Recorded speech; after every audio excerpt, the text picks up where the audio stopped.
Freak the Mighty. Chapter 11. The Damsel of Distress.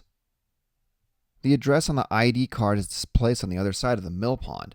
They used to call it the New Tenements, but now everybody mostly calls it the New Testaments, which Graham told me has nothing to do with the Bible. People will make their jokes, she says. Call that place whatever you want, but you are not to set foot over there. Is that clear, Maxwell dear? It's not like I wanted to go into the Testaments, so it was real easy to keep that promise. And then, the day after we pull that soggy purse out of the sewer, Freak explains how it's okay to break a promise if you're on a quest. There may even be a reward involved, he says. The lady won't have much money if she lives in the Testaments, I say. Poor people live there, and dope fiends. What we do is go down to the playground and cut over behind the little patch of trees, just in case anybody is looking. And then we can circle around behind the pond. Freak is riding up top, which he almost always does now. That way he doesn't have to wear his leg brace or carry his crutches. And besides, I like how it feels to have a really smart brain on my shoulders, helping me think. Freak is talking a mile a minute more stuff about the round table and how important quests are and why knights are bound up with oaths, which is not the same thing as swearing. And I'm trying to listen and not ask questions because if I ask questions, he'll pull out his dictionary. When we get to the Testaments, though, Freak shuts right up. It's this big, falling apart place with a bunch of apartments, and it looks sad and smells like fish and sour milk. There are a lot of bikes and toys lying around, mostly bashed up and broken, and the little kids who live there look almost as busted up as the toys. When they see us coming, they make these screaming noises and run away. But you can tell they're not really scared. They just want to pretend like we're a monster or something. Eek, eek. Maybe we should reconsider this particular quest, Freak says. He's up there on my shoulders and getting fidgety, squirming around. But we're already outside the apartment door. And I go, maybe she really needs that ID card. So it's my fault what happens next. The door opens before we even ring the bell, and this hand comes snaking out and reaches for the mailbox and finds this rolled up newspaper and pulls it back inside. And there's something about the blind way that hand moves that's creepy. Get out of here, I'm thinking. Then, before I can get my feet moving fast enough to leave, this woman's voice is cussing us out. Iggy! She says. Iggy, come down here and see this! Now she's standing in the doorway, this scrawny, yellow-haired woman with small, hard eyes and blurry red lips. She's wearing this ratty old bathrobe, and she's smoking this cigarette and squinting at us and making a face. Iggy! She says out of the side of her mouth. Come in, tell me, is the circus in town or what? Next thing, there's this big hairy dude in the doorway. He's got a huge beer gut and these giant arms all covered with blue tattoos, and he's got a beard that looks like it's made out of red barbed wire. Ain't the circus, he says, spitting a gob on the step. This is the carnival. Freak isn't saying anything, and I want to get out of here. So I go, sorry, wrong number. And I'm trying to back away and not fall over a tricycle when the hairy dude comes out of the door real quick and gets in my way. Not so fast, he says. Who sent you? I know, the big one, the woman is saying. She's waving her cigarette around and squinting her eyes up, and you can tell she's thinking on something, worrying it like a dog with a bone. I seen him around somewhere. Don't he look familiar, Iggy, don't he? Freak finally says. Please, excuse us. We have the wrong address. We were, trying to locate Miss Loretta Lee.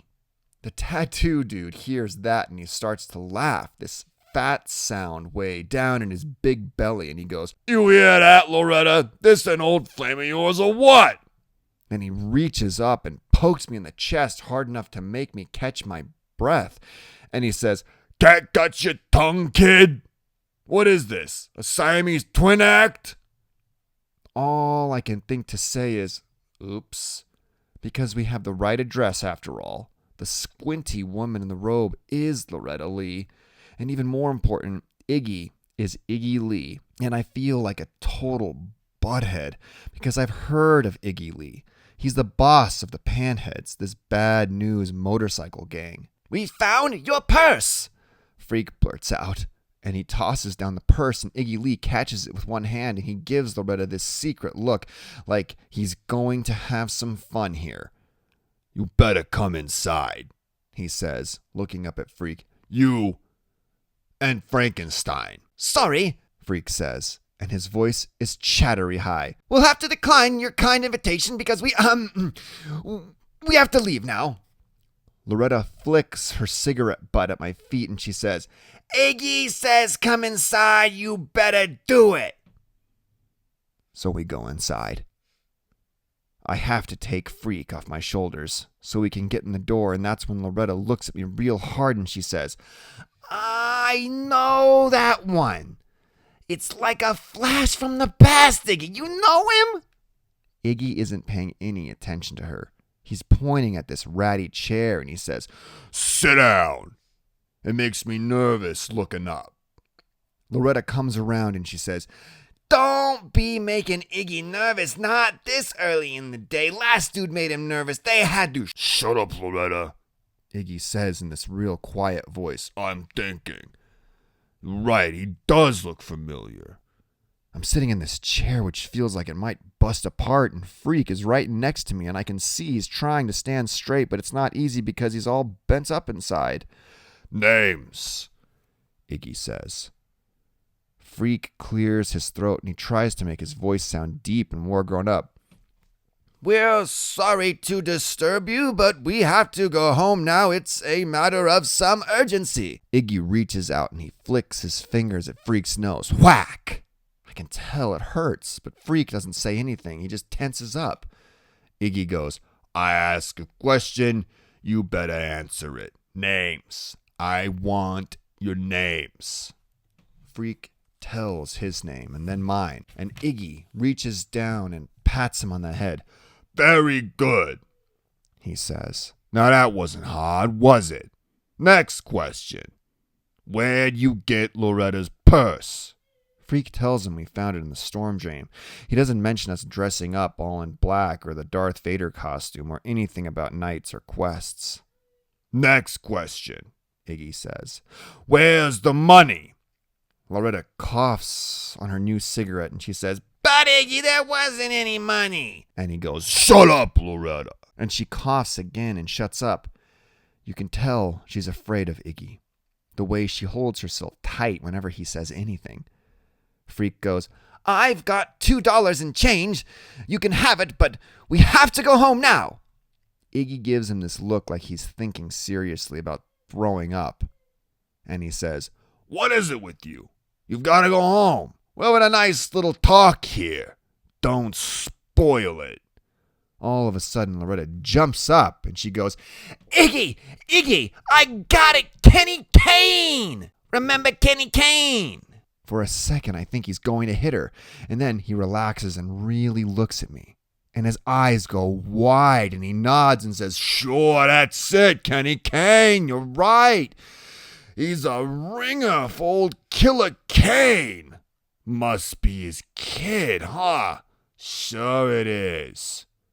Loretta looks real happy that she finally figured it out, and she runs into the kitchen and kicks some stuff out of the way and pulls open the refrigerator, and we can hear her laughing and saying, "I knew it, I just knew it." When she comes back in, she's got 2 cans of Bud, and she pops them both and gives one to Iggy. "Breakfast of champions," she says. "What a flash, huh? You remember that time old Kenny—" "Shut up, Loretta," Iggy says. Then he chugs the Bud and squashes the can in his fist, and he drops it right on the floor, which is the first time I notice all the other crushed cans. They're everywhere. The whole place is like a trash can or a big ashtray or something. Meanwhile, Freak is giving me this look like he has no idea what's going on, and that look scares me more than Iggy Lee and all his tattoos. "I've got him too," Loretta says, snapping her fingers. "The midget or dwarf or whatever he is, he must be Gwen's kid. You remember Gwen? Stuck-up Gwen?" "No," Iggy says, His eyes are burning into me. Never heard of Gwen. Loretta goes, Doesn't matter. What a flash this is. Kenny Kane time flies, huh, Ig? I can remember when these two were born and then, what was it? A couple of years later, Kenny does his thing and he's in the yard, right? Doing time. Iggy says, That he is. I know what I knows him inside. He gives me this creepy look and he says, You go up there to visit the old man? You tell him Iggy says hello, okay? I doubt he even knows his father, Iggy was only a little kid when it happened, right? I don't say anything. And Freak is looking at me like he's never seen me before. And then Iggy says, Killer Kane. What a tough hombre he was. Loretta says, I heard he's seen the light in there. He's got religion. Is that true? I don't know. Iggy snorts and he says, He don't know. You don't know much, do you? I shake my head. Loretta says, He's some kind of retard, Ig. You don't even know how big and strong he is, I'll bet. She pokes Iggy or tickles him, and in this strange, giggly voice, she says, When you find out if he's strong as he looks. Iggy scowls and he goes, Give me a break, Loretta. He gives me this long look and then he hooks his thumb at the door and he says, Showtime is over, boys. Get out of here, the both of you. Loretta says, But Iggy, we could have some fun. You're the retard, Loretta, Iggy says. What if Killer Kane hears I was messing with this kid? No, thank you. He's in for life, she says. What's the harm? Life ain't life. How many times I tell you that? Loretta is squinting at him and she goes, Are you serious? He's getting out someday? And Iggy looks at me and tells her to shut up again. Finally, we get to the door, and that's when Loretta wants to rub Freak on the head. Real hard, with her knuckles. This is for luck, she says to Iggy. It's good luck rubbing a dwarf on the head. Freak is trying to duck away, and he says, I'm not a dwarf, and I'm not good luck. Loretta gives up on rubbing his head, and she stands up straight and folds her arms and says, Hey, midget man, I know all about you. Your old man was a magician. Didn't you know that? Freak is scuttling around behind me, keeping out of her way. But when she says that, I can tell he wants to know about his father. If maybe he really was a magician.